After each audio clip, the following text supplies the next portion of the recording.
So we are now in week 4 of our conversation of Scott Stoner's book, Your Living Compass, which aims to help us use our life to discern God's movement and a fuller life for ourselves.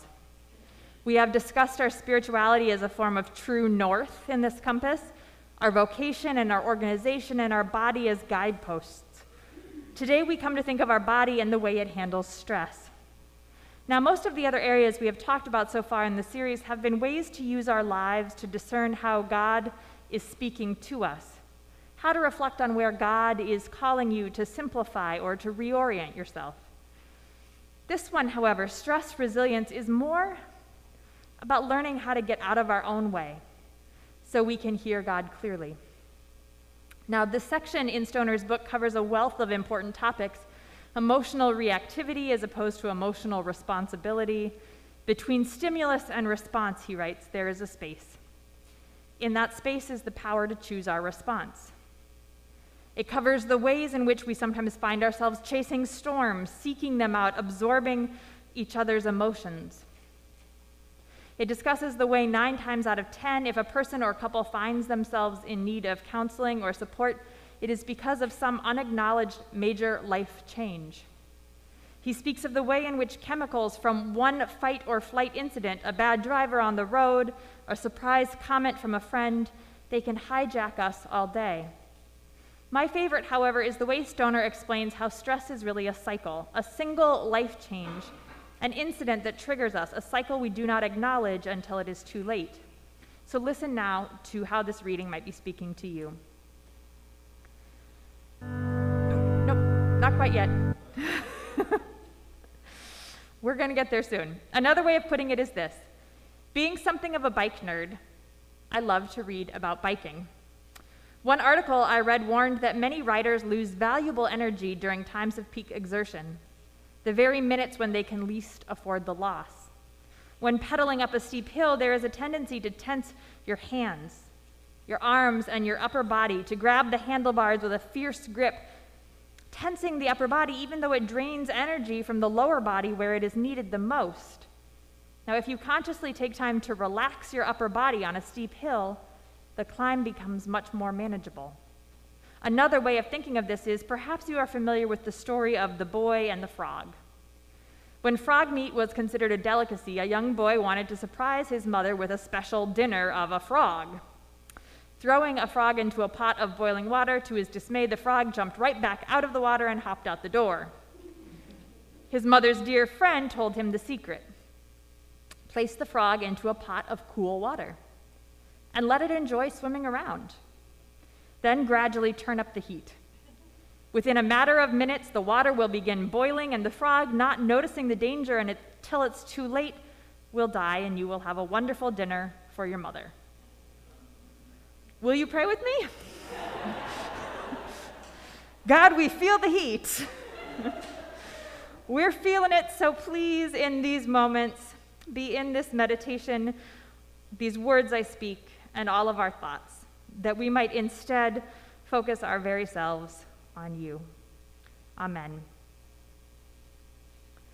Now, this man didn't intentionally take on too much. No one does. He simply allowed himself to say yes to the things he wanted to do. He'd always wanted to coach his daughter's soccer team, and that bill that was at the State House, well, he could not be more passionate about the need for its passage. When his mother said she'd like to visit to look at moving out here, he was, of course, thrilled. So he wasn't quite sure how he had gotten there that day. On his way to the car, trying to loosen his tie with one hand, eating a sloppy sandwich from Subway with the other, finishing a phone call for work with his mother on the other line, waiting for directions from the airport, and a pouting kid trailing behind him who would be late to soccer. Again, as always. It wasn't even a busy day, really. It was just a normal one. So why did he have his dinner in his lap, an angry kid in the back seat, and a load of work screaming silently at him from the trunk? Friends, it is so not hard to think of examples for this week's sermon topic. Do you remember in March of 2020 when the world shut down and it felt like we were frogs thrown right into the boiling water? But we adjusted, and it turned out to just be a warm bath that is continuing to get hotter until we find ourselves here with record high case numbers and hospitalizations, parents unable to send their kids to school for a week because of a runny nose, some of us all but locked in our homes, and some of us frustrated that things aren't completely back to normal. No wonder we are having breakdowns at school board meetings and public events. I get tense just talking about it. You see me gripping the pulpit here? How many of you have found yourself a bit shorter tempered than normal? Yeah, I see a few hands. What about more tired than normal? There was an op-ed in the New York Times today titled, "Nobody trusts anybody now, and we're all very tired." That was its name. That was the title. Nobody trusts anybody now, and we're all very tired. Now, Jesus has a fair amount to say about this stress and anxiety, considering that levels of stress and anxiety were not nearly as high then. When the disciples are afraid or worried about storms or food shortages, he instructs them to have more faith. And of course, he instructs us all the same, saying, "Do not worry about your life, what you will eat or drink, or about your body, what you will wear. Do not worry about tomorrow, and don't be anxious about what you will say." He describes worry and anxiety as the thorns that choke the seeds of faith. So when it comes to discernment and the fact that today's school children have as much anxiety as psychiatric patients in the 50s, that should tell us we're probably a bit out of touch with what God has in store for us, no? But when it comes to how to do this, I find what he does perhaps more helpful than what Jesus says. If you look at our passage today, he just stops. He just stops. And once you start looking for it, it is everywhere, thronged by crowds, penned in by need. The scriptures say repeatedly, Jesus stops. Jesus stood still. Here, as he is teaching, he is surrounded by an angry mob trying to trap him with a woman's life at stake. And so he doodles. He bends down and he draws in the dirt with his finger, which perhaps is not all that far from "My Bonnie lies over the ocean." It had to seem equally absurd to them. Who knows what he is doing in the dusty earth other than that he is stopping, he's pausing until he knows what to say. Now, I wonder if he had any idea how many theses would be written about what he could possibly have been drawing. But I like to think he was just stopping, taking the time to breathe and calm down. Because, as it turns out, he is demonstrating in so doing one of the most important and effective ways of breaking a stress cycle. Not only his, but the angry mob's. Now, in their book, Burnout, Breaking the Stress Cycle, Emily and Amelia Nagoski write that research is discovering what most of us long suspected. Our emotions are physical.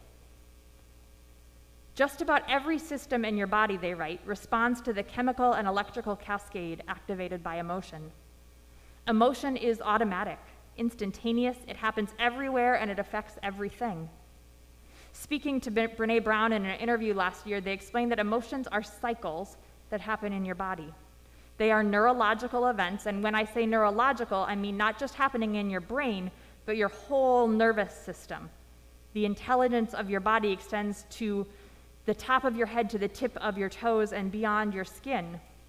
Emotions are an involuntary neurological response with a beginning, a middle, and an end. And exhaustion, burnout, this feeling we have right now of being constantly in high alert, it happens because emotions have a physical cycle and we are stuck.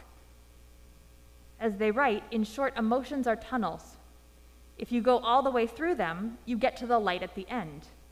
Exhaustion happens when we get stuck in the middle. This is why they note when you invest 100% in a project and it's finally finished, you often collapse, some of us even getting sick. It's not because the stressor is gone and you are relieved, but it's because your body finally deals with the stress that you've been feeling. You were stuck in stress mode and you have to finish the cycle.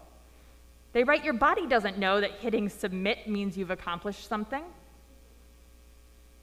It only knows that you are finally allowing it to feel what it has been suppressing. This is why, surprisingly, lowering modern stress is less about getting rid of the stressors. It's less about getting rid of the stressors. The pandemic isn't ending anytime in the immediate future, and that angry mob is still there for Jesus, than it is in dealing with the emotions, processing them through from beginning to middle to end. Now, in order to do this, Nagoski's identified 7 things that work to help our bodies release our stress cycles, most of which are identified by Stoner in the book. Are you ready? Physical activity, my body lies over the ocean. Positive social interaction. Laughter, belly laughter. Affection. In particular, they name a 20-second hug, long enough to be awkward and uncomfortable. A big ol' cry. Creative expression. And one of the most important and easiest to do, breathing. Especially long, slow breaths in and out. As they note, breathing is taught by mostly 2 camps, yoga instructors and special forces military, because it is hands down one of the best ways to regulate emotions. Not only does it regulate our central nervous system, in so doing, it mimics the release we get at the end of physical exercise, that flight response, and so it allows our bodies to process the chemicals that are released by interacting with the stressor. Jesus was faced by an angry mob that wants to and eventually will kill him. And he keeps his calm by stopping, relaxing his body and breathing as he cycles uphill. In other settings, when it is only his own life at stake, he escapes, he vanishes, really. Usually he retreats after the fact to rest and to pray, but here, when escape is not an option because of the woman's life in his hands, he plays in the sand, slowing the time between action and response, bending down again to draw in the sand, even as the mob leaves one by one, the older ones first. In 2021, we are all the father in the car, whether we have kids or not, whether we are working or not, whether we are long past our childbearing years or nowhere near them. The water has been heating up on us, and the stressors aren't going away anytime soon. But what I'm praying for each one of us today is that we might know the relief that woman felt as one by one the threat on her life receded. The relief that floods her body, the long cry she likely had later that afternoon, the hug she had with her best friend. Because if you experience that, that means you will have released some of the tension that we are all carrying these days. And if that release is still elusive, I wish you breath, long and deep and slow, because it turns out that just might be the same thing. Thanks be to God.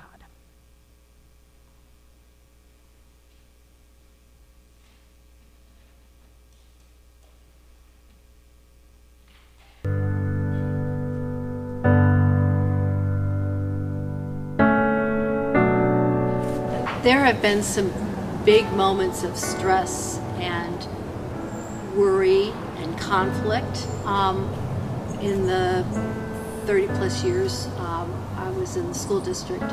And, you know, I absorbed it sometimes in my body. I could feel it in my body, my shoulders, the tenseness of that. And I became more intentional about some exercise and some self-care. That was the only way I really got through some of those tough moments.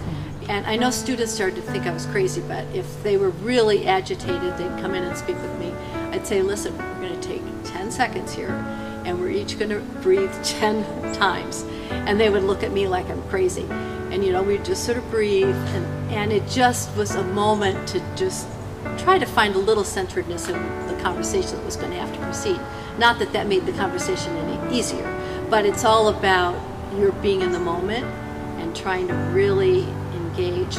And I think that allowed me not to just take the stress from the other person or for them to take my stress, but for us to just try to let the stress go sideways so we could focus more deeper into what the real issues are. For me, in approaching retirement, I really felt I needed to disengage.